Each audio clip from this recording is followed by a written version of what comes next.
18절까지입니다.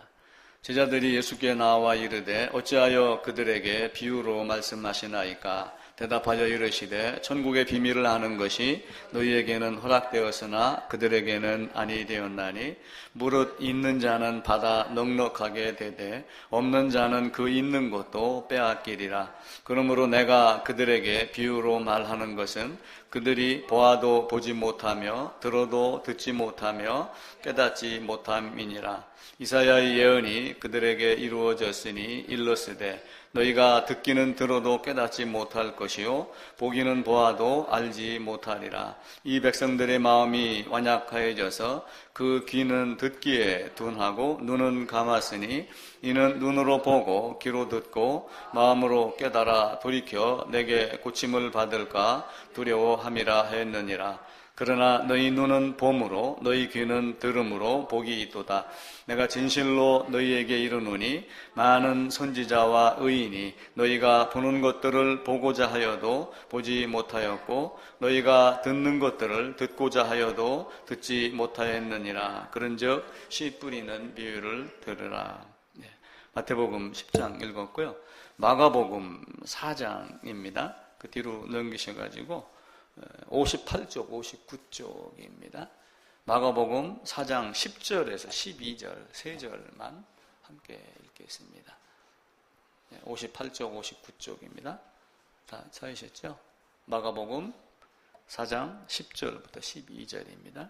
예수께서 홀로 계실 때 함께한 사람들이 12 제자와 더불어 그 비유들에 대하여 물으니 이르시되 하나님의 나라의 비밀을 너희에게는 주었으나 애인에게는 모든 것을 비유로 하나니 이는 그들로 보기는 보아도 알지 못하며 듣기는 들어도 깨닫지 못하게 하여 돌이켜 죄사함을 얻지 못하게 하려 함이라.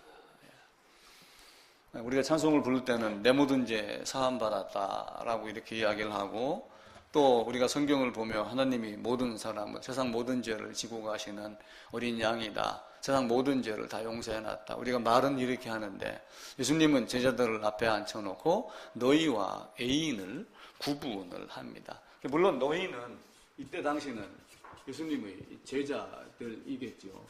그리고 또 하나 애인은 누구일까요? 애인이 예수를 믿지 않는 사람이죠, 당연히. 근데 물론 이 사람들도 성경을 꿰뚫고 있는 사람들입니다. 브리스길라를 만나기 이전이 아볼로와 같은 사람들이고 다메섹 이전이 사울이라고 하는 바울과 같은 사람이었고 유대인의 제사장 니고데모 그리고 그 바리새인 서기관 율법사들과 같이 성경을 꿰뚫고 있는 그런 사람들입니다. 사람은 이렇게 바라보는 각도에 따라서 다릅니다. 앞에서 보면은 미남 미녀고 뒤에서 보면 저도 뒤통수는 까맣니다. 그래서 40대로 보이는데 앞에 나가서 보고 옆에서 보면은 웬 노인네 비슷한 사람이 있느냐. 이발소에 가서 이발을 하면은 가끔 심정이 상할 때가 있어요.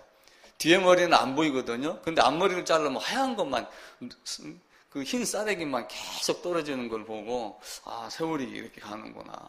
근데 또 옆모습을 보면은 배가 툭 튀어나온 모습 이런 걸 보고서 그 사람의 어떤 모습인가를 직접 알게 됩니다. 또 한편으로는 내 마음의 상태에 따라서 상대가 어떻게 보이느냐가 또한 결정이 되기도 합니다. 내가 기분이 언짢으면 상대도 불편하게 보이고 기분이 좋으면은 상대가 불편하게 해도 그것을 덮을 수 있는 그런 능력들이 있죠. 성경을 보는 것도 마찬가지입니다. 우리가 성경을 어떤 각도로 보느냐라고 하는 것도 내가 내 마음의 상태가 어디 있느냐, 내가 제자의 위치에 있느냐 아니면은 애인의 위치에 있느냐에 따라서 성경이 보여지는 각도가 의미가 달라지게 됩니다.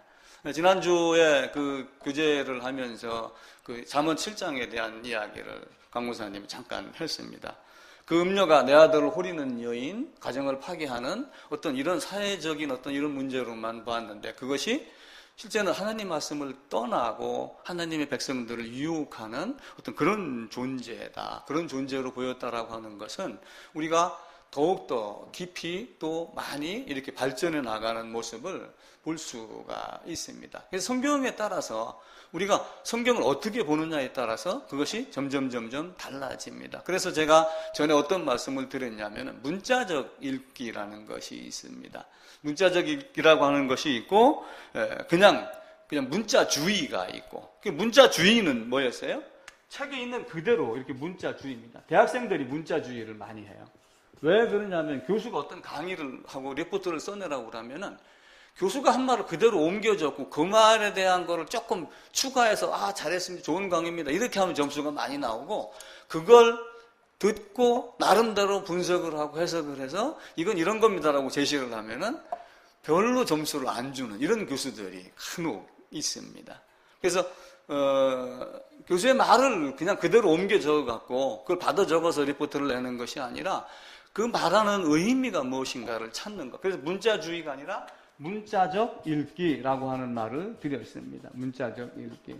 그러니까 잠언 7장에 가게 되면은 뭐가 나오냐? 음녀가 나오고, 음녀를 따라가지 마라. 그 호리는 음녀를 조심해라. 이렇게 하는데 잠언 8장을 가게 되면 바로 누구를 따르라고 그래요?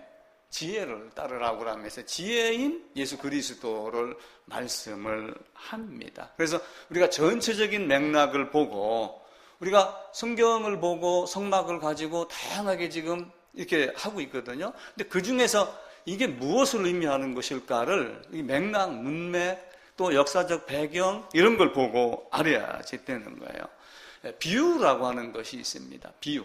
우리가 비유로 말한다. 예수님이 이제 우리가 읽었던 본문에도 무엇으로 말했냐면은 비유로 말했다. 근데 왜 비유로 말합니까? 이렇게 이야기를 하니까 애인에게 말고 너희에게. 애인은 죄사함 받지 못하게 딱 이렇게 잘라서 했습니다. 그런데 베드로와 바울이 돌아다니면서 죄사함 받아라. 니고데모에게는 예수님께서 직접 거듭나지 아니하면 하나님 나라 볼 수도 없고 들어갈 수 없다라고 이렇게 단적으로 말씀을 하였죠. 그러니까 비유는 어떤 것을 직접 설명하지 아니하고 다른 사물을 빌려와서 이야기를 하는 거예요. 우리 말씀도 우리 마음속에 들어와서 생명이 됩니다. 이 생명이 나중에는 싹이 나고 자라서 큰 나무 있고 또 행함이 열매가 맺죠. 그것을 씨앗으로 비교를 해서 씨 뿌리는 비유 이렇게 이야기를 하죠. 지난주에는 제가 씨 뿌리는 비유에 대한 이야기를 언뜻 들어가면서 씨를 뿌렸는데 무엇이 날지는 뿌린 사람만 안다. 지나가는 저는 모릅니다. 그것이 땅속에 있을 때는 단지 물론 저 고냉지 배추를 아주 전문적으로 이렇게 재배하는 곳에서는 여기 배추 날 거야 이렇게 말할 수도 있어요. 그러나 궁극적으로는 뭐예요?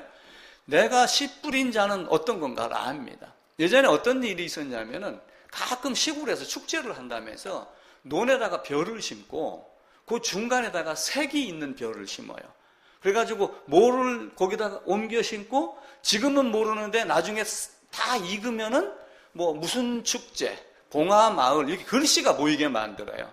근데 우리는 처음에 그게 보이나요? 안 보입니다. 근데 씨를 뿌린 그거 주체자나 진흥청에서 그걸 개발한 사람들이나 이런 사람들은 앞으로 다 어떤 글씨가 보일까를 미리 보이고 있는 거예요. 그러니까 예수님도 마찬가지로 씨 뿌리는 비유를 하면서 내가 뿌린 씨가 반드시 그 싹이 날 거다라고 하면 그 뿌린 씨에 대한 이야기를 하고 있죠. 비유는 다른 사물을 빌려와서 이렇게 하는 겁니다. 그래서 성경은 크게 비유로 말씀을 하고 또 하나는 예표라는 것을 말합니다. 예표. 그러니까 예표는 미리 어떤 모양을 보여주는 거예요. 어떤 표시를 해주는 겁니다. 그러니까 영어로는 심볼이다 이렇게 이야기를 해요. 심볼. 공장에 가면 수도꼭지 이렇게 발부 같은 걸 만듭니다. 근데 발부를 어떻게 표시하냐면 이렇게 표시를 해요. 이렇게. 그래 놓고 이렇게 표시를 한 여기다가 이렇게 뚜껑을 씌우면은 공기로 조정을 하는 자동 조정 발부 이런 개념이 있어요. 이거 심볼이라고 그럽니다. 이걸 이제 우리가 예표 이렇게 이야기를 해요. 예표.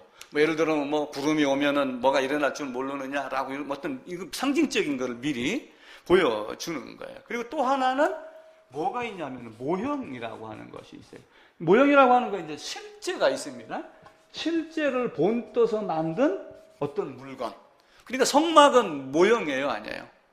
성막은 모형에 속합니다. 그러면서 또한 상징적으로 예표로 이야기를 하고 다른 사물을 갖다가 예수님을 드러내기도 하고, 이렇게 하며 이 비유, 예표, 모형, 이 세 가지가 종합적으로 성경에서 드러나며 전부 무엇에 대해 이야기를 하냐면 오실 예수에 대해서 이야기를 해요. 그리고 나중에는 이제 다시 오실 예수에 대한 이야기를 하는데, 그 모습 또한 이제 어렴풋이 보여줬기 때문에 우리가 정확히는 알지는 못합니다. 단지 오실 예수에 대해서는 아주 정확하게 여러 가지로 수없이 반복해서 보여줬다라고 이렇게 이야기를 하고 있죠.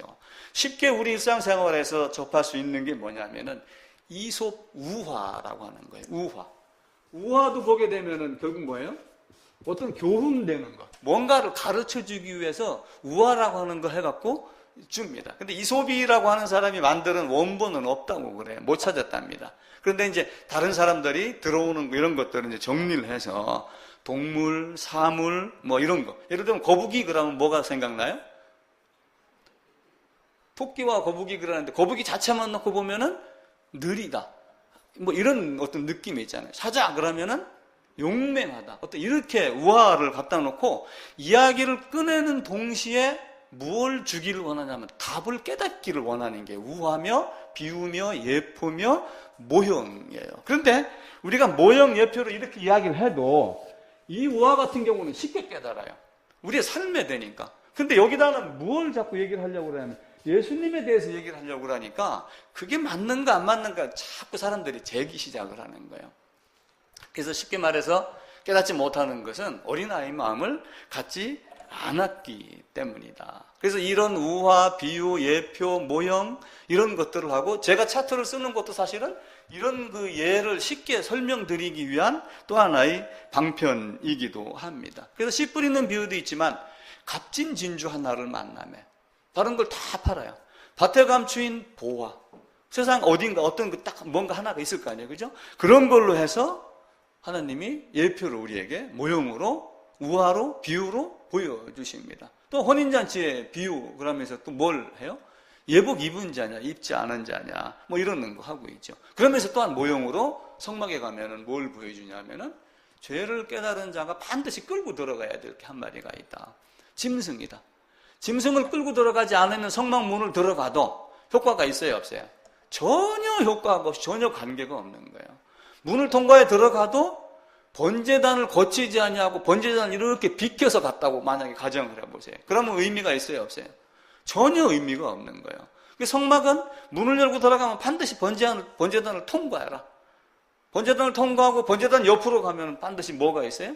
짐승을 죽이는 도구가 있더라. 이렇게 하며 죄인이 어떠한 모습으로 살기를 원하는가라고 하는 거예요. 그러니까 하나님이 우리에게 무언가를 주었는데 그 준 것을 깨닫는 마음이 있고 깨닫지 못하는 마음이 있어요. 세상에 가게 되면은 어떤 게 있냐면 공명이라는 것이 있어요. 공명. 공명이라는 것이 있어갖고 이제 어떤 물체마다 어떤 고유 진동을 갖고 있어요. 어떤 주파수를 갖고 있어요. 예를 들어가지고 이런 절벽이 있는데 여기다가 다리를 이렇게 놨습니다. 다리를. 근데 다리가 무너지는 경우가 있어요. 바람도 안 불고 아무것도 안 했는데 군인들이 지나가다가 여기를 떨어져갖고 몇십 명이 죽었어요. 실제 일어납니다. 태풍이 바람이 세게 불었는데 뉴욕 어딘가에 그 무슨 다리가 무너져가지고 사고가 났어요. 원인을 조사해 보니까 공명이라는 것 때문에 그렇게 나온 거예요. 요 다리도 요 갖고 있는 어떤 고유 주파수가 있습니다. 근데 요 고유 주파수를 깨우는 거예요. 뭘로 깨우냐면은 군인들이 여기서 여러 명이 줄을 져갖고 군인들이 갈 때는 어떻게 행진을 해요? 그냥 지 맘대로 가나요? 발을 맞추나요? 발 맞추죠? 하나 둘 이렇게 합니다. 발 맞춰서 딱딱딱딱 하다 보니까 그 주파수가 여기서 나오는 주파수하고 딱 일치가 됐을 때 큰 폭풍과 같은 어떤 파괴될 수 있는 어떤 진동이 일어나는 것을 공명 이렇게 이야기를 해요. 그걸 깨우는 거예요. 그래서 이 공명을 생각을 하다가 제가 무슨 생각을 했냐면 하나님의 말씀이 하나님이 나에게 준 어떤 그 고유 주파수를 그 말씀으로 탁 깨웠을 때 나에게 공명이 일어나는 거예요. 그래서 그 공명이라는 영어 단어를 찾으면은 공감했다, 동감했다, 반응했다 라고 하는 같은 뜻이 있습니다. 하나님이 우리에게 주시기를 원하는 것을 주기를 원하는 걸 받고자 하는 그 주파수를 가진 자에게는 그것이 진동이 일어나는 거예요. 그게 공명이 일어나는 거예요. 너희에게는 이 비밀을 깨닫게 하였으나 애인에게는 아니 되었느니라. 그들은 보기는 보아도 듣지 못하고 들어도 듣지 못하고 죄의 사함을 받지 못하게 하기 위함이다 라고 이렇게 말씀을 하죠. 아니 왜 모든 사람이 죄를 사함 받기를 원한다고 하시면서 왜 그런 말씀을 하셨을까? 그 신비를 우리가 성경에서 찾아가지고 하나님이 그 씨앗이 밭에 뿌려진 그 씨앗 하나하나가 나 김관식이다, 나 김가희다 라고 하는 그 씨앗으로 생각을 한번 해보세요. 그냥 씨앗이 맞습니다. 이것도 적용이 되겠지만은 내가 뿌려졌으면 나는 반드시 나을 거고, 뿌려졌어도 거기서 상하면 상하는 거고, 죽으면은 다시 싹이 나는 발화가 되는 그 모습으로 되는 거죠. 그래서 예수님은 그렇게 말씀하셨고, 우리는 그 애인이 아닌 너희에게는 허락되었다라고 하는 그 사람, 그 씨앗이, 그 공명 주파수를 가진 자가 누군가 모르기 때문에 우리는 불특정 다수를 위해서 그냥 외치는 거예요. CTS, CBS. 그래서 어떤 사람은 CBS 방송만 듣고도 내가 거듭났습니다, 이렇게 얘기하는 사람이 있고, 이건 아무리 들어도 이거는 무슨 우화, 신화 같은 이야기네? 라고 이렇게 거부하는 사람들도 있죠. 예수님이 왜 비유로 그렇게 하셨을까? 라고 하는 그것을 우리가 잘 이해를 하셔야지 됩니다. 목적이 분명하게 이 마가복음 4장에서는 그들로 하여금 죄사함을 받지 못하게 하려 합니다. 그러면 예수님은 수많은 비유를 말씀하셨습니다. 몇 가지를 더 예를 들으면은, 등불을 켜서 어디다 놓는다고 그래요? 말 위에, 말 아래.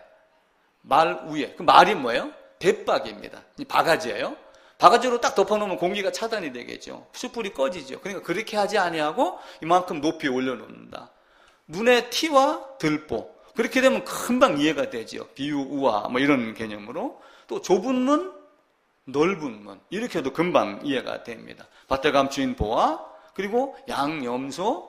구약시대에는 염소를 나쁜 짐승으로 이렇게 비유를 들지 않았어요. 예수님이 오시면서부터 염소가 그렇게 됐습니다. 그러니까 레위기 16장에 나오는 아사셀 염소가 나쁜 짐승이다. 그래서 어떤 사람들은 예수님이 양과 염소를 분리한다 이렇게 하니까 아사셀 염소를 사탄이 죄를 가져가게 했다, 이런 식으로 해석을 하는 사람들이 있거든요. 근데 구약시대에는 양과 염소를 그렇게 구분하지 않았습니다. 또 모형, 예표, 비유, 우화 이런 여러 가지를 통해서 하나님이 성경을 통해서 또 말씀을 하십니다. 아브라함을 불러내셨어요. 그 아브라함이 누구일까요? 여기다가 여러분에게 적용을 하면은 나예요. 나를 불러내신 하나님. 아브라함이 어디에 있었냐면은 바벨론 지역에 있었어요. 바벨론 갈대아 우르에서 있다가 하란으로 왔다가 가나안으로 들어왔죠. 아브라함은 미드라시나 이런 데를 보게 되면 아브라함이 의로운 사람이었어요. 우상 섬기는 아버지 데라하고 할아버지 나홀하고 다툼이 많았습니다. 아브라함이 하루는 아버지 데라가 바쁘니까 내가 만든 우상 좀 갖다 팔고 와라, 이렇게 이야기를 했어요. 그래가지고 장에 나가서 아버지 말을 듣고 앉아갖고 어떤 사람이 연필 우상 주세요. 그럼 연필을 뚝 부러뜨려요. 도자기 우상 주세요. 그럼 도자기를 딱 깨버리는 거예요. 쥐같이 생긴 우상 주세요. 그럼 우상을 깨는 거예요. 그러니까 인간에게도 깨지는 우상 아무것도 아닌 존재. 집에 와갖고 할아버지가 만든 우상을 다 부드럽게 깼습니다. 할아버지, 아버지가 와가지고 화가 나서 이거 누가 그랬어? 아브라함이 뭐라고 대답할게요? 지들끼리 그랬어요. 지들끼리 치고받다가 그랬습니다. 아브라함이 그렇게 대답을 했어요. 이게 이제 지난주에 얘기를 드렸던 그 미드라시에 나오는 이야기예요. 그러니까 아버지, 할아버지가 야 임마, 이 막대기 깎아놓고 돌로 만드는 이게 어떻게 움직이느냐, 듣지도 못하고. 그런데 아버지는 왜 이것들을 갖다가 섬기고 있습니까? 그래갖고 나중에는 그 나라 왕에게 소문이 들어가서 왕에게 고발을 당했어요. 거기 가가지고 또 일을 저질렀죠. 왕이 하는 말이, 이건 누가 그랬어요? 저 대장 우상이 그랬습니다. 제가 못 움직이는데? 그럼 왜 임금도 저렇게 합니까? 그래서 감옥에서 10년 있다 나왔다. 이런 설이 있습니다. 그만큼 살아있는 것과 살아있지 않는 것, 생명과 사망에 대한 느낌을 우리가 알고 있었을 때 하나님이 그를 택하여 불러내는 겁니다. 우리도 마찬가지. 우리 마음속에 그런 것이 있었을 때 하나님이 우리를 불러내서 공명이 있게 하고 말씀을 듣고 깨닫게 하고 그렇게 해야 합니다. 그러면서 아브라함을 불러갖고 어디다 집어넣었어요? 가나안 땅에 집어넣었죠. 가나안 땅에 넣어가지고 무엇을 가리켰냐면은 이 가나안 땅 이거 자체가 하나님 나라이기도 하지만 여기에 이제 애굽이 또한 세상이죠. 아브라함이 있던 이쪽 바벨 지역 여기도 결국 뭐예요? 세상을 이야기를 하는 거예요. 세상에서 너를 끄집어 갖고 하나님 나라로 옮겼다. 사망에서 생명으로 옮겼다라고 이렇게 말합니다. 그러면서 그들이 히브리인이라고 하는 그 히브리인의 뜻이 뭐냐면 강을 건너온 자들이라고 하면 그 강이 홍해가 갈라진 강, 죽음의 강을 건너는 요단강, 뭐 이런 여러 바다에서 세례받은 그 강, 이런 여러 가지 의미를 갖고 있는 거예요. 여기 이제 강이 이렇게 있거든요. 이 강을 건너온 자들. 이렇게 하며 그 건너온 그 역사를 통해 가지고 뭘 가르치냐면은 하나님 나라를 또한 가르칩니다. 이삭 통해 가지고 준비된 양, 그러면서 예수 그리스도, 이삭이 예수 그리스도는 아니잖아요. 그죠? 에서가 예수 그리스도는 아니잖아요. 그런데 우리가 왜 야곱을 에서 아니다가 집어넣고 축복을 에서를 받았는데 왜 야곱이 축복을 받았다고 이야기를 했을까요? 죽고 살아난 건 예수님이지 내가 죽고 살아난 건 아니거든요. 근데 그 목적이 뭐였냐고 하는, 하나님이 우리에게 주기를 원하는 그 목적이 뭐였는가, 그걸 아는 거예요. 요셉이 죽으면서 내 해골을 가지고 가라. 야곱도 죽으면서 내 해골을 우리 조상의 묘에, 왜 그렇게 했을까요? 새 예루살렘에 올라가는 훗날 그 모습을 이야기를 합니다. 자, 문설주와 인방에다가 피를 바릅니다. 자, 우리가 문설주, 인방 그러면 좀 헷갈리잖아요. 그죠? 문설주, 그럼 문설주가 뭐예요? 기둥 주자 써갖고, 이건 문설주입니다. 인방입니다. 그러니까 결국은 집이 이렇게 있는데, 이게 뭐라고 하는 얘기예요? 문이라고 하는 거예요. 따로 말미암지 않고는. 내 문으로 들어와서, 내 예수 안으로 들어와서 죽음 안에 거하지 아니하면은 안 된다라고 하는 것을 말씀을 합니다. 근데 우리는 다양한 이런 걸 가지고 하나님이 우리에게 주려고 했던 진짜가 뭔가, 왜 그렇게 하셨는가, 그걸 찾는 거예요. 그래서 지난주에 야곱, 에서 이런 이야기를 드리며 번제에 대한 이야기를 드렸습니다. 왜 에서가 이삭이 그렇게 했을까? 왜 리브가가 그렇게 했을까? 왜 야곱은 그렇게 에서 안으로 들어가기를 두려워하면서도 리브가가 들어가라고 했었을 때 그 에서로 꾸밈을 했을까라고 하는 것, 우리가 예와 예표, 비유, 모형, 우화 이런 걸 통해서 그 의미를 가르치는 거예요. 자, 그러면은 자, 여러분, 에서는 지옥에 갔을까요? 천국에 갔을까요?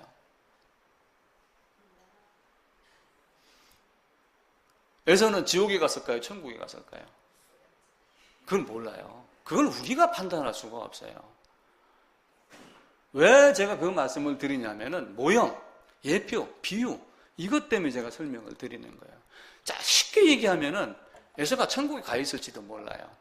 그러면서 하나님이 에서를 사용해가지고 장자권을 무시하는 자의 모형으로 보여주면서 이런 자는 이렇게 된다.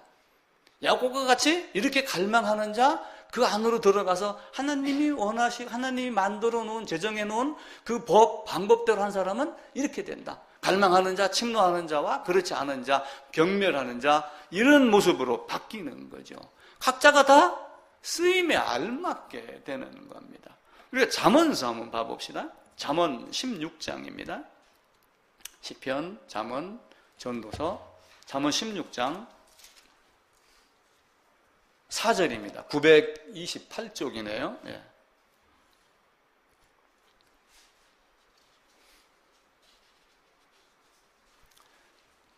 예, 16장 4절만 함께 읽읍시다. 928쪽입니다. 예. 다 잘하셨죠? 함께 읽읍시다. 여호와께서 온갖 것을 그 쓰임에 적당하게 지으셨나니 악인도 악한 날에 적당하게 하셨느니라. 한 번만 더 읽읍시다. 여호와께서 온갖 것을 그 쓰임에 적당하게 지으셨나니 악인도 악한 날에 적당하게 하셨느니라.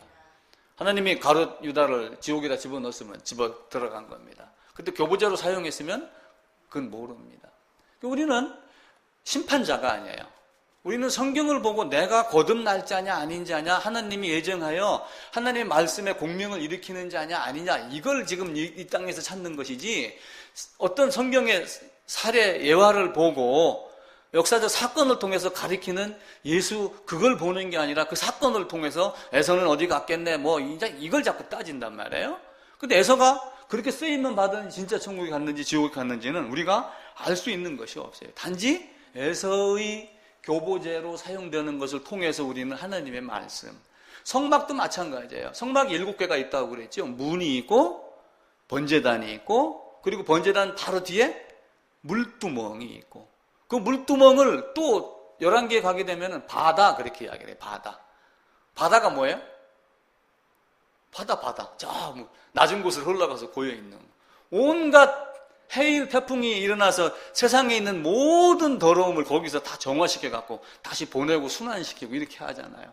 그런 다음에 성소에 들어가면은 등대, 진설병, 그리고 향단, 기도하는 곳, 그리고 안에 법계, 지성소, 언약계, 속죄소가 있는, 그렇게 7개를 통해서 하나님이 우리에게 무언가를 가르쳐 주길 원하는 거예요. 애인에게는 아닌데 너희에게는 죄사함을 받게 하려 합니다. 거꾸로 읽으면은 그걸 우리에게 가르쳐 주는 거 아닙니다. 하나님은 에레미야 애가에 보게 되면은 3장 33절에 하나님이 너희로 이렇게 근심하게 하는 것은 본심이 아니다, 이런 말씀이 있어요. 근데 그 말씀이 어떤 의미인지는 정확하게 우리가 알기는 어렵죠. 그 부모의 마음도 이해를 다 못하는데 하나님의 마음을 어떻게 이해를 하겠어요. 그러나 에레미야가 뭐냐면 포로로 끌려갈 이스라엘 백성들을 향하여 그 애끓는 마음을 애가로 부른 거예요. 그러니까 사실은 그들이 포로로 끌려가서 깨닫게 하는 건 뭐예요? 우리가 우상을 섬겼기 때문에 하나님을 버렸기 때문에 이렇게 됐구나라고 하는 걸 깨닫게 하는 것이지, 실제는 고난을 주고 하나님께 일부러 고통을 주려고 하는 그런 본심이 아니다, 그 이야기를 하시는 거예요. 그러니까 성경을 통해서 우리에게 주시고자 했던 것이 무엇이냐라고 하는 것은 결국은 뭐냐면은 하나님이 주신 말씀으로 자기를 살피고 하나님께로 돌아오게 하는 것. 그 말씀이 쉽게 얘기를 하면은 요한복음 20장 31절에서 이것을 기록함은, 그러면서 영생이신 하나님께, 예수께, 그리고 생명을 얻게 하려 함이다라고 하는 그 말씀을 이루게 하려는 거예요. 그래서 고난을 준 거의 그 자체는 하나님의 본심은 아니지만 그 본심 속에서는 뭐가 있냐면은 너희로 자기를 살피고, 한번 찾아봅시다. 에레미야 애가입니다. 뒤로 가셔가지고 에레미야 끝나고 에레미야 애가가 있거든요. 에스겔 앞입니다. 에레미야 애가 3장입니다.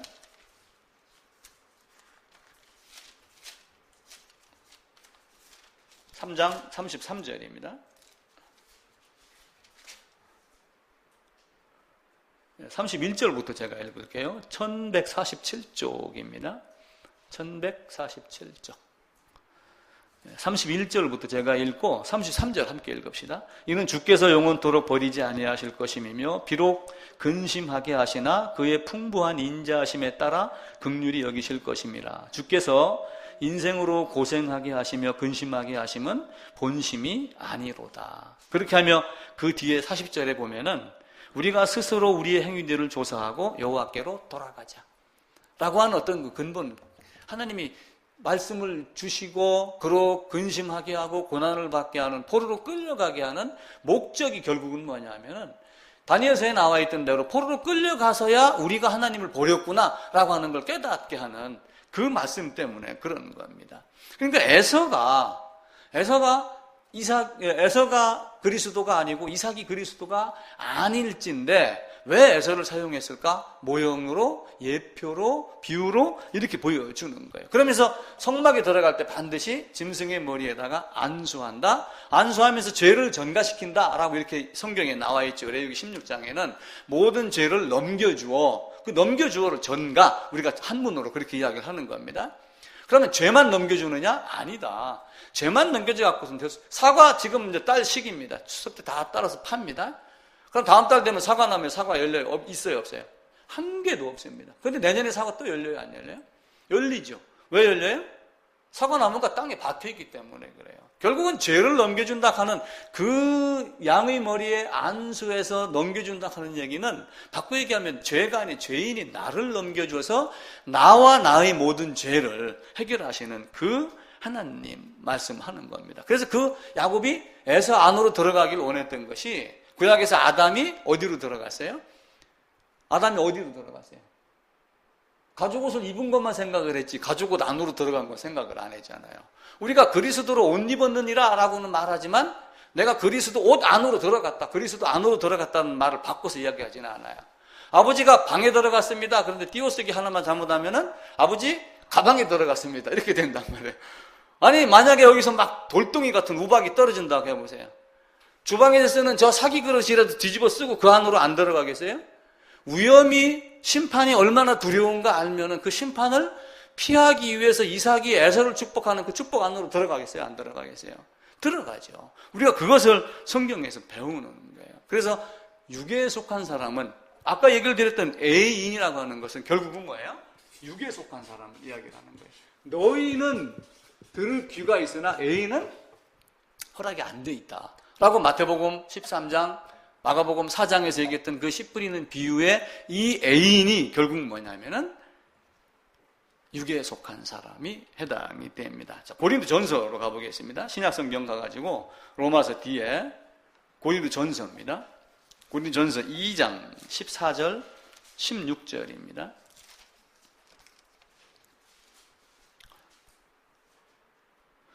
13절 제가 읽을게요. 14절 같이 읽읍시다. 우리가 이것을 말하거니와 사람의 지혜가 가르친 말로 아니하고 오직 성령께서 가르치신 것으로 하니 영적인 일은 영적인 것으로 분별하느니라. 육에 속한 사람은 하나님의 성령의 일들을 받지 아니하나니 이는 그것들이 그에게는 어리석게 보이며 또 그는 그것들을 알 수도 없나니 그러한 일은 영적으로 분별되기 때문이니라. 그 군인들이 발자국 내가지고 들려줬던 그 주파수와 같이 공명할 수 있는 주파수를 가진 존재만 그것이 일어나는 거예요.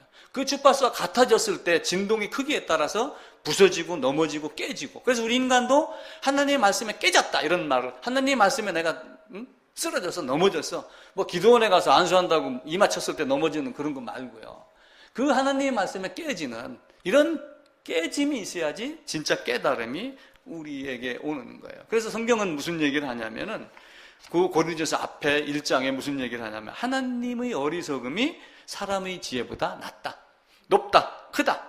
하나님의 약하심이 사람보다 강하다. 이렇게 하며 하나님의 생각과 인간의 생각이 다름을 말씀을 합니다. 그래서 우리 인간은 하나님 앞에서 두 가지 모습을 갖고 있어요. 아담의 흉내를 누구나가 다 냅니다. 자, 아담은 하나님이 두려워서 선악과를 따먹고 반드시 눈이 밝아져서 무엇을 알았어요? 벌거벗은 줄을 알았어요. 벌거벗은 줄 알고 그 다음에 한 행동이 뭐예요? 무화과 나무로 자기의 수치를 가렸습니다. 그런데 하나님이 딱 나타나니까 어떻게 했어요? 숨었습니다. 그럼 숨으면서 하는 말이 뭐라고 그랬어요? 내가 벌거벗었으므로 숨었습니다. 이렇게 이야기를 했어요. 왜 무화과 나무 잎으로 가렸는데도 벌거벗었으므로 숨었습니다 이렇게 얘기를 했을까요? 그 무화과 나무 잎이 자기를 가리는 온전한 것이 아니라는 것을 아는 거예요. 근데 또 한 사람은 어떻게 됩니까? 지금에 있는 많은 사람들, 가인 후에부터 그 무화과 잎으로 가려놓고 가린 거잖아요. 이렇게 대드는 사람들이 있는 거예요. 똑같이 가렸는데 똑같이 행위를 하긴 했는데 한 사람은 이거 아닙니다, 행위로 구원받을 수 없습니다, 행위가 아니고 은혜입니다, 믿음입니다 이렇게 얘기하는 사람이 있고, 이걸 해놓고 그래 나는 가렸는데 왜 당신이 내 열심을, 내 행위를 무시합니까? 이렇게 대드는 사람이 있는 거예요. 그러니까 아담도 해보니까 아니라는 걸 아는 거예요. 우리도 해보니까 아니라는 걸 아는 거예요. 근데 그게 아니라는 것을 언제 아냐면은 그 말씀에 깨졌을 때, 그 공명이 일어날 때. 지금 젊어서 안 되지만 혹 늙어서 침대에 누워가지고 지난 일들이 주마등처럼 지나갈 때, 아, 내가 아무것도 아닌 존재구나. 지금은 내가 여기 누워서 똥오줌도 제대로 못 가리고 누군가가 물이라도 한 모금 넣어주지 않으면 안 되는, 결국은 이런 존재로 왔다 가는 거구나 알았을 때 보이면 얼마나 감사해요. 그래서 사람들이 암 걸린 사람은 행복한 사람이다 이렇게 말하는 사람도 있는 거예요. 차라리 저도 그래요. 치매 걸릴 바에는 암 걸려서 죽게 해달라. 왜냐하면 그 고통 중에 죽음에 대한 걸 생각을 하는데 치매는 그런 걸 모르잖아요. 그래서 우리는 육체를 따라서 판단하지 아니하고 말씀에 따라 그 공명하는 그런 자들. 그래서 말씀도 들리는 자가 있고 들리지 않는 자가 있는 거예요. 지난주에 말씀 한번 하셨죠. 거만한 자를 책망하지 마라, 지혜로운 자를 책망하라. 그러니까 무화과 잎으로 가려놓고 가렸잖아요 라고 소리치는 사람에게 아무리 이야기해도 그것이 안 들어가는 거예요. 근데 지혜로운 자는 그걸 했지만 이것이 아니구나 라고 하는 걸 알고 어디로 들어가요? 가지고 나무로 들어가기를 원하는 거예요. 그게 너희와 애인의 차이가 됩니다. 잠언서는 몇 가지 이야기를 해요. 미련한 자의 귀에 말하지 말라. 지혜로운 자에게 말해라. 그래서 지혜로운 자가 네 말을 귀하게 여기고 미련한 자는 네 말을 없인 여길 것이다. 길로 지나다가 자기와 상관없는 다툼을 하는 자는 아무나 붙잡고 뭐 쓸데없이 이렇게 얘기하는 자는 지나가는 개의 귀를 잡는 거와 마찬가지다. 지나가는 개 귀 잡으면 어떻게 돼요? 물리죠. 그죠? 지나가는 개 갑자기 발로 내가 한번 찼다고 해보세요. 확 달래 물어요. 요만한 강아지도 그런 성깔이 있습니다. 그러면서 다투는 여인과 함께 큰 집에 사는 것보다 음막에 사는 것이 낫다. 이걸 솔로몬이 잠언을 줬는데 이거에 대한 이야기도 있어요. 나중에 생각나면 제가 말할게요. 어려움이 이 땅에는 많이 있습니다. 근데 지혜로운 자가 분명히 있는 거예요. 그러면서 이 땅에 있는 사람들에게 지금 당장 들리지 않는다고 하여 그 말씀을 거부하거나 이렇게 하지 말라. 지나치게 악인되지 말고 지나치게 우매한 자도 되지 말라. 그래서 예수님은 거룩한 것을 개에게 주지 말라. 이렇게 이야기를 하고 있죠. 투사라고 하는 것이 있어요. 투사라는 것이 있는데 투사가 두 가지가 있어요. 무슨 영화 배우 했던 사람이 뭐 남방열사 해갖고 막 가끔 텔레비에 나오더라고요. 그 보일러 값이 관리소에 근무하던 몇 사람은 적게 나오고 몇 사람은 많이 나왔다고 하면서 그렇게 싸움하는 사람들 투기꾼 투할 때 전투할 때 쓰는 그거거든요. 그런 투사가 있고 또 하나 야구 선수가 공을 던진다 할 때 투자를 써갖고 투사하는 게 있어요. 주사기 할 때 사자를 써갖고. 그러니까 요 투사는 뭐냐면은 어떤 일들이 자기에게 일어났는데 다 누구 탓으로 돌리냐면 다른 사람 탓으로 다른 사람에게 핑계거리를 줘갖고 던져버리는 거예요. 그건 내 탓이 아니야. 라고 하면 다른 사람에게 나한테 일어난 일을 다른 사람에게 투사를 하고 다른 사람을 원망하고 자신의 감정이나 욕망이나 이런 것들을 다른 사람에게 돌려가지고 자기를 정당화시키는 것. 이걸 투사라고 이렇게 이야기를 합니다. 근데 이거는 어떤 때 일어나냐면 어린아이 사고, 젖먹이 사고거든요. 근데 이런 투사를 가지고 싸움을 하는 투사들이 있단 말이에요. 성경의 말씀도 마찬가지예요. 유대인들은 그렇게 한 거예요. 유대인들, 바리새인들, 서기관들 예수님이 말씀하셨을 때 그 말씀을 깨닫지 못해 지혜로운 자가 아니었을 때 지혜로워지려고 하고 그걸 그 세리와 같이 나는 죄인입니다. 바리새인들은 나는 11조를 하고 일주일에 2번 금식하고 이렇게 하면 나는 무화과 옷 입었는데 이게 정당한 거 아닙니까? 이렇게 하면 막 대들을 때 세리는 멀리 있어서 나는 죄인입니다라고 다른 말을 하지 않았던 거예요.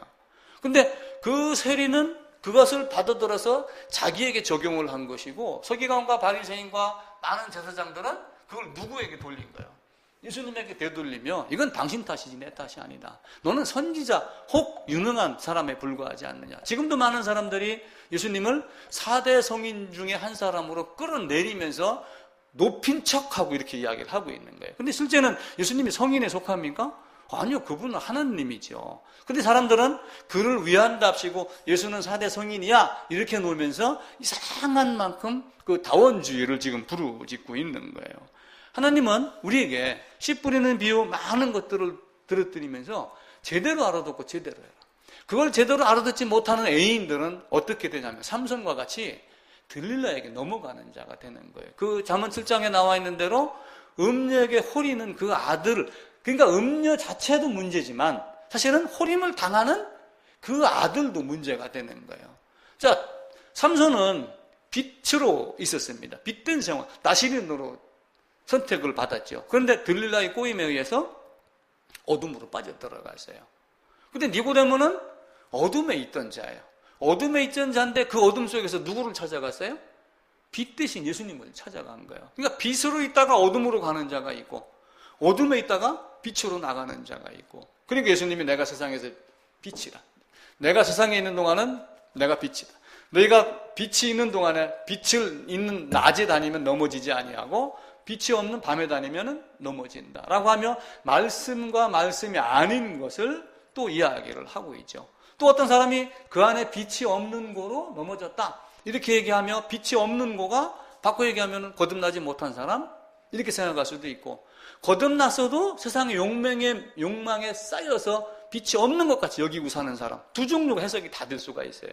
그러니까 성경의 앞뒤를 보면서 이 빛이 없는 거를 할 때 어떤 사람을 놓고 보고, 예를 들어서 바울을 버리고 대만은 세상을 사랑하여 나를 버리고 갔다, 바울은 그렇게 이야기를 해요. 그럼 바울을 버리고 갔으면 그가 지옥으로 갔다는 얘기인가요? 그건 우리가 모르죠. 왜냐하면 거짓의 복음을 갖고 있었는지 그건 우리가 모르는 거예요. 단지 뭐예요? 바울과 같은 복음을 갖고 있고 바울의 복음과 협력을 하다가 지금 뭐냐면 빛과 멀어진 생각을 해가지고 멀어진 생각, 행동 때문에 어디로 간 거예요? 세상으로 빠진 거예요. 철로역정의 기독도가 이제 십자가를 통과했습니다. 통과해지고 가다가 얼마 가가지고 뭘 만났냐면 정자를 만났어요. 정자를 만나가지고 한숨 늘어지게 잤습니다. 자고 가다가 딱 보니까 뭐가 빠졌어요? 두루마리가 빠졌어요. 그럼 두루마리가 빠졌다는 얘기는 성경책을 잊어버렸다는 얘기인가요? 말씀에서 떠났다는 얘기예요. 정자가 단순하게 잠잔 건가요? 아니요. 세상의 나태 속으로 빠져들어간 거예요. 이게 예화며 예표며 모형이며 이렇게 보여주는 거예요. 성경은 그런 많은 것들로 우리가 어떠한 삶을 살기를 원하는가를 가르쳐 줍니다. 이 땅에 있는 이스라엘이 엄청난 고생을 했잖아요. 자, 이스라엘이 이렇게 있는데 여기를 가나안 땅을 주었어요. 그런데 아브라함부터 어디로 갔어요? 애굽으로 내려간 적이 있었죠. 사라? 네 아내냐 아니냐? 이런 다툼이 있었죠. 이삭도 한번 그런 적이 있었죠.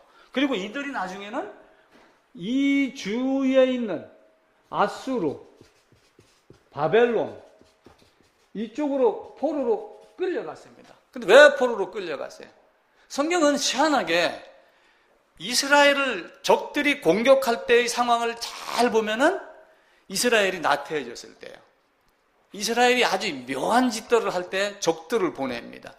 근데 이스라엘이 신앙이 좋을 때는 적들이 옆에서 얼씬도 하지 않아요.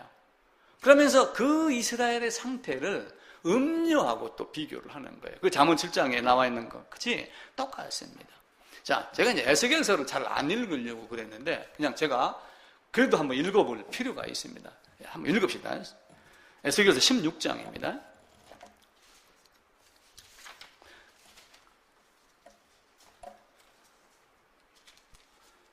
에스겔서 16장 25절입니다. 1171쪽입니다. 자, 설령 아수르가 공격을 했다고 그럽시다. 아수르가 설령 공격을 하면은 그걸 물리치려고 칼을 준비하고 싸워야 되겠죠. 에베소에 있는 대로 전신갑주를 입으라 이렇게 하면은, 그죠? 근데 그들은 어떻게 했어요? 오히려 이스라엘을 이긴 나라의 신이 더 강대하다라고 하며 그 우상을 가져다가 섬겼단 말이에요. 그 말씀을, 그 내용을 에스겔에서는 철저하게 남과 여로 만들어요. 자, 잠언 7장에서 호리는 여인에게 넘어간 아들이 남자만 얘기하는 거예요? 여자만 얘기하는 거예요? 남녀 다 얘기를 하는 거예요. 다 대상이. 자, 에스겔서 16장 25절에 보면은 네가 높은 데를 모든 길 어귀에 쌓고 내 아름다움을 가증하게 하여 모든 지나가는 자에게 다리를 벌려 심히 음행하고 하체가 큰 내 이웃나라 애굽 사람과도 음행하되 심히 음란히 하여 내 진노를 샀도다. 이렇게 하며 남녀의 관계의 모습을 하며 아수르와 바벨론에게 다른 데 성경을 가면 스스로 다리를 벌렸다. 이렇게 하며 이스라엘 백성들 마음 자체가 하나님에게서 떠난 것을 말합니다. 그 앞에 15장입니다. 앞으로 가셔가지고 그러나 내가 내 화려함을 믿고 내 명성을 가지고 행음하되 지나가는 모든 자와 더불어 음란히 행함으로 내 몸이 그들의 것이 되었도다. 이렇게 말하고 있죠. 에스겔서 16장 32절 가보겠습니다. 그 밑으로 가셔가지고 그 남편 대신에 다른 남자들과 내통하여. 그러면 앞에서 얘기한 그 남편은 누구 얘기하는 거예요? 나는 너를 지으신 남편이야. 하나님 얘기하는 거예요. 신약에도 보면 남편이신 그리스도 예수. 이걸 버리고 다른 남자들과 내통하여 간음하는 아내로다. 사람들은 모든 창기에게 선물을 주거늘 너는 오직 너는 내 모든 정든 자에게 선물을 주며 값을 주어서 사방에서 와서 너와 행음하게 하니. 그러니까 오히려 돈을 주면서 와갖고 나를 간음해라. 이렇게 얘기하는 것이 이스라엘의 모습이었다는 거예요. 지금 우리 성도들도 순간 정신을 잘못 차리면은 다른 것들이 와가지고 나를 그렇게 유린하는, 네 신앙이 그게 신앙이야? 성경 가지고 따지고 막 이렇게 하면서 우리가 갖고 있는 게 뿌리를 내리지 못하면은 그렇게 돼요. 옛날에 어느 그 시인이 보리, 우리는 갈대, 바람에 흔들리는 갈대 그랬잖아요. 보리의 어떤 그 지혜로움을 이야기하며, 바람이 불어오면 보리가 먼저 넘어진다. 근데 바람이 지나가면서 보리가 먼저 일어난다. 이렇게 얘기하면 그 뿌리를 두고 있는 보리의 근성에 대해서 이야기를 했어요. 우리가 예수 안에다가 뿌리만 올바로 받고 있으면은 이런 것들을 이겨낼 수 있는 힘이 있어요, 없어요? 이겨낼 수 있는 힘은 누구에게로 나와요? 하나님, 아담이 가죽옷 안으로 들어갔을 때, 야곱이 에서 안으로 들어갔었을 때, 내가 희생제물 안으로 들어갔었을 때, 내가 예수 안으로, 그리스도 안으로 들어갔었을 때 하나님의 전신갑주를 입어라 라고 하는 그것 때문에 우리가 이기는 거예요. 성령의 검을 가져라, 말씀을 가져라 라고 하는 이것 때문에 우리가 이겨낼 수 있는 거예요. 이삭이 그리스도가 아니고 에서가 그리스도가 될 수가 없습니다. 그러면서도 에서를 모형으로, 에서를 어떤 모델로, 심볼로, 본보기로 하면서 우리에게 뭘 가르치는 거예요. 우리는 그 예수님이 너희에게는 되었으나 애인에게는 안 됐다라고 하는 그것을 찾는 거예요. 그러면서 예수님은 어떻게 했냐면은 많은 사람이 있을 때 비유로 말하고 그들이 다 물러갔었을 때 산에서 기도하시면서 제자들에게는 비유를 가르쳐 주셨다. 이렇게 이야기를 해요. 그것을 우리는 듣기를 원하고 성경을 보면서 하나님 이게 무슨 뜻입니까? 그렇다고 하여 그 예표를 자기 주관대로 해석을 하는 것은 또 맞지는 않죠. 그래서 지금까지 많은 신앙에 앞선 사람들이 그걸 깨달았던 것, 또 아니면 우리가 보고 듣고 교제하면서 알았던 이런 모든 것들을 가지고 예수 그리스도를 알아가는 겁니다. 왜 레위기 16장에서는 아사셀 염소에다 두고 안수해서 죄를 주고 하나는 죽이고 하나는 멀리 보내서 돌아오지 못하게 하는 걸 했을까? 죄인이 죽고 우리의 죄가 나를 짊어지고 나의 모든 죄를 짊어진 염소가 광야로 가가지고 다시 돌아오지 못한다라고 하는 걸 눈으로 보여주는 거예요. 그리고 직접 소위 머리에 두 손을 얹고 안수해서 죄를 고백하고 그 죄를 넘겨주어서